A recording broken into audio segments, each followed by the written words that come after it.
আসসালামু আলাইকুম। আশা করছি সবাই ভালো আছেন। চলে এলাম নতুন আরও একটা ভিডিও নিয়ে। আজকের ভিডিওটা আপনাদের সঙ্গে শেয়ার করছি আমার সেই পুরনো ভিডিও থেকেই কিছু টপিক নিয়ে। আমার পুরনো ভিডিওগুলো যেগুলো হচ্ছে সেগুলাতে আমি যেই টপিক নিয়ে কথা বলেছি, আজকেও সেরকম একটা টপিক নিয়ে কথা বলবো। লাস্ট কয়েকদিন আমি একটু বিজি থাকার কারণে এগুলো নিয়ে কথা বলতে পারিনি বা সেরকম কোনো ভিডিও আপনাদের সঙ্গে শেয়ার করতে পারিনি। তো আজকে মনে হলো ভিডিওটা করার সময় এখন হয়েছে, যদিও এটা অনেক দিন আগের টপিক, তারপরও এখন থেকে শুরু করছি। আর গতকালকে হচ্ছে আপারা আসছিল, 3-4 দিন থেকে গেল। তো গতকালকে চলে গেছে, বরাবর বাসায় গেলাম। সেখান থেকে আসার পর ওনারা চলে যায়, ওখানেই আমরা দুপুরে খাওয়া দাওয়া করেছিলাম। তো সেখান থেকে এসে চলে গেছে। তো আজকে মনে হলো যে আমি ভিডিওটা শুরু করি।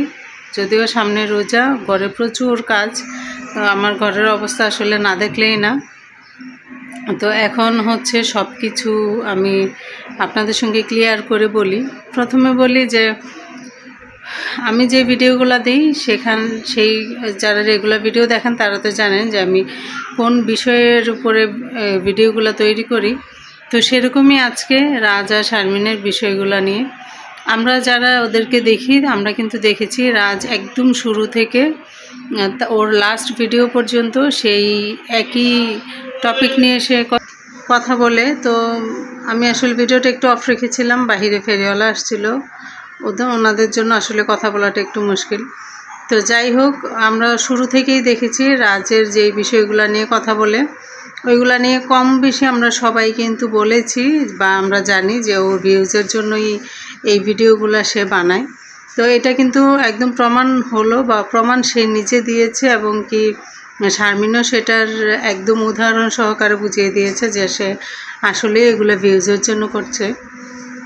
আমি এক একটা ভিডিও নিয়ে এক একটা ভিডিও দিতে পারতাম, তো যেহেতু লেট হয়ে গেছে এজন্য আমার মনে হলো এখন সব ভিডিও থেকে একটু একটু টপিক নিয়ে আমি আমার আজকের এই ভিডিওতে কথা বলি।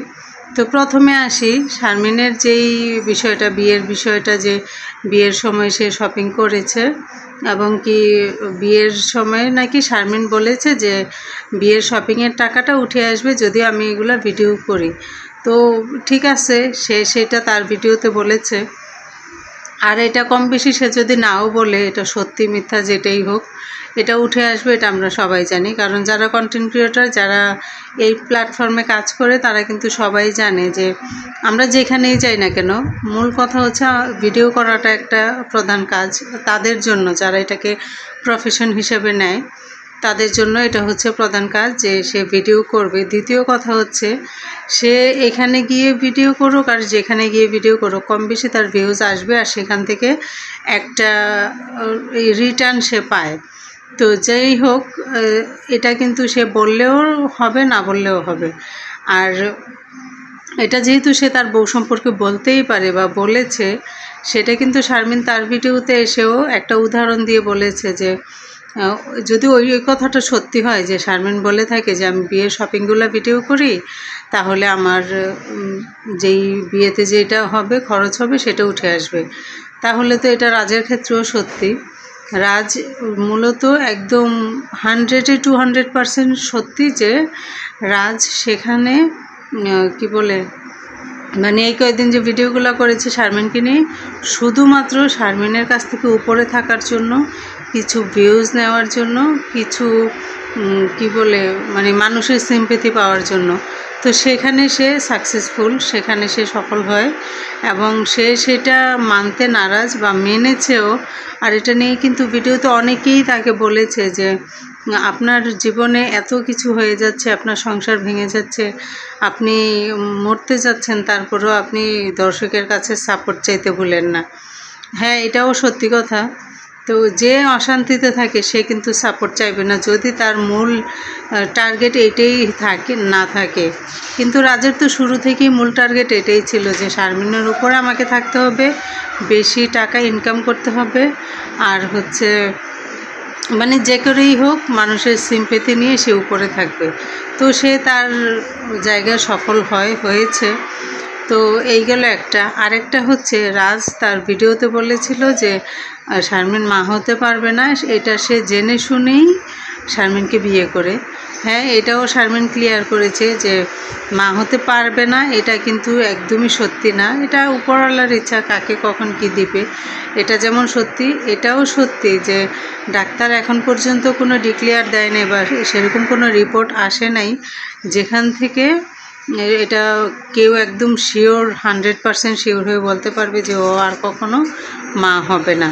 তো এটাও সে ক্লিয়ার করেছে। তো যেইখানে আমার কথা হচ্ছে যে যেখানে এত বিচার সালিশ করে এতগুলা মানুষ একসঙ্গে বসে এটার একটা সমাধান করে দিল, সেখানে এরপরেও রাজ প্রত্যেকটা ভিডিওতে শারমিনকে নিয়ে একটু কি বলে একটু অন্যভাবে এই ভিডিওগুলো করে শারমিনকে সবার সঙ্গে দেখায় এবং সেইভাবেই সে ভিডিওগুলো তৈরি করে আংটি দিয়ে দিবে, আংটি দিয়ে দিয়েছে, ফার্নিচার দিয়ে দিবে। আর আংটির বিষয়টাও কিন্তু শারমিন ক্লিয়ার করেছে যে শারমিনের গয়না সে বিক্রি করতে চায়, তো সেটা নিয়েও ক্লিয়ার করেছে। তো যার মনে শুরু থেকেই এত শয়তানি ছিল সেটা নিয়ে তো সে এখন এসে যতই সাধু সাধক না কেন সেখানে তো কোনো লাভ নেই। আর এখানে একদম শুরু থেকে এখন পর্যন্ত, শুরু থেকে আমার এই ভিডিওটা যারা দেখবেন তখন পর্যন্ত যারা ওদেরকে দেখেন তারা খুব ভালো করে জানেন যে শারমিন তো কিছু বলে নাই, কিন্তু সেটা সে এমনভাবে সবার সামনে প্রেজেন্ট করে যেটা নিয়ে রাজ একদম সবাইকে বোঝাতে চায় যে শারমিনের সব দোষ। তো দোষ গুণ সবাইরই আছে, ওদেরও আছে, শারমিনেরও আছে। ও যেমন বলল, ওরা আসলে একটা কথা বলতে গেলে দেখা যায় যে অনেকগুলো উদাহরণ দেখায়, তো সেই প্রত্যেকটা উদাহরণ তো আর সঠিক হয় না। তো রাজ যেমন ওর ভিডিওতে বলেছিল যে এক হাতে তালি বাজে না, এটা এক হাতে তালি বাজে না, এটা ঠিক। তো তালি যেহেতু এক হাতে বাজে না, কিন্তু তালিটা বাজানোর চেষ্টা তো এক হাত করতে পারে, তো সেরকম চেষ্টাটাই রাজ করেছিল আর সেখানেই সে সফল। তো সব কিছু মিলিয়ে ওদের এই ভেজালগুলো সমাধান হয়ে যাওয়ার পরেও রাজের এই ভিডিও, শারমিনের এই ভিডিও, শারমিন ওই ভিডিওগুলো দেওয়ার পর থেকে রাজ যদি এখন পর্যন্ত তার পক্ষ থেকে কিছু বলে নেই। তবে শারমিনের বড় ভাই যে গতকাল ভিডিওটা দেয় সেখানে সে অনেক কিছুই বলে। ওইটা হলো আরেক বলদ, ছাগলের 3 নাম্বার বাচ্চা বলা যায়, ওটাকে মানুষ এইভাবেই বলে। তো এই ছাগলের 3 নাম্বার বাচ্চাটাও ভিডিওতে এসে উল্টাপাল্টা কিছু বলে, যেটার জন্য আবারও সেই শারমিনকেই ছোটো হইতে হয়।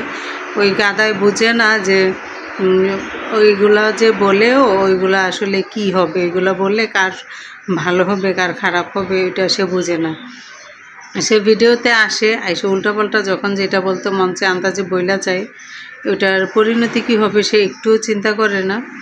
আচ্ছা, পাশে বিল্ডিংয়ের কাজ হচ্ছে তো এই কারণে সাউন্ড একটু বেশি। আমি যেহেতু অনেক দিন ধরে কোনো ভিডিও দিতে পারছি না, আর এটা ছাড়া আমার আর কোনো সুযোগও নেই ভিডিও করার, মানে সুযোগ নাই বলতে সাউন্ড এটা চলবেই, এটা মানে সারাদিনই চলবে কিছুদিন যাবৎ। তো এই জন্য আমি চাইলেও এটা বন্ধ করাইতে পারবো না, তাই আমি সাউন্ডের মধ্যেই ভিডিওটা করছি। আর রোজা যেহেতু চলেই আসলো, আমার ঘরে টুকটাক অনেক কাজ, এগুলা কিছুই করিনি, ওইগুলোও করব। আর তার মধ্যে হচ্ছে আপা সেদিন আসছিল, অনেক কিছুই নিয়ে আসছে।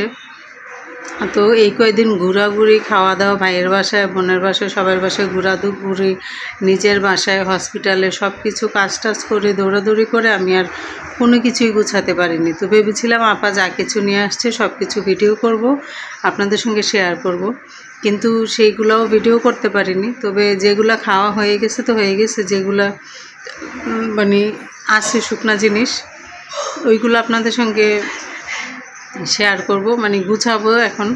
তো গুছাইতে হলে তো এগুলো একটু ভিডিও করতে পারবো, কিন্তু করে দিবে কেউ? অদ্রি কলেজে, মুন্নি নাই, আর ভদ্রলোক তো সে ওরা আজকে স্কুল বন্ধ দিয়ে দিছে, মানে রোজার একদম পুরো মাস একবার ঈদের পরে খুলবে। সে খেলা নিয়ে খুব বিজি। 6 এপ্রিল খোলা, হ্যাঁ রবিবার। তো সব কিছু মিলিয়ে সে তো খুব বিজি খেলাধুলা নিয়ে। এখন সেও আমাকে ভিডিও করে দিবে না? করে দিবা? করে দেব। আচ্ছা, কিন্তু একটু খেলতেও হবে। জানি তো আমি। তো সেও ভিডিও করে দিবে না, তো কি আর করার? কি করে দেব না, আমি করে দেব। আচ্ছা ঠিক আছে, তো কি আর করার, আমরা এখন ভিডিওটা এখানেই শেষ করে দিই। আর টুকটাক যেই কাজগুলো আছে যদি সম্ভব হয় শেয়ার করব। ভিডিওটা ভালো লাগলে অবশ্যই লাইক কমেন্ট শেয়ার করে দিবেন। আর যদি চ্যানেলটা সাবস্ক্রাইব করে না থাকেন অবশ্যই চ্যানেলটা সাবস্ক্রাইব করে দিবেন। দেখা হবে তার নতুন সাথে কোনো একটা একটা লাইকও ভিডিওতে। করে দিবেন। দেখা হবে নতুন কোনো ভিডিওতে। সে পর্যন্ত সবাই সুস্থ থাকবেন, ভালো থাকবেন, আমাদের জন্য দোয়া করবেন।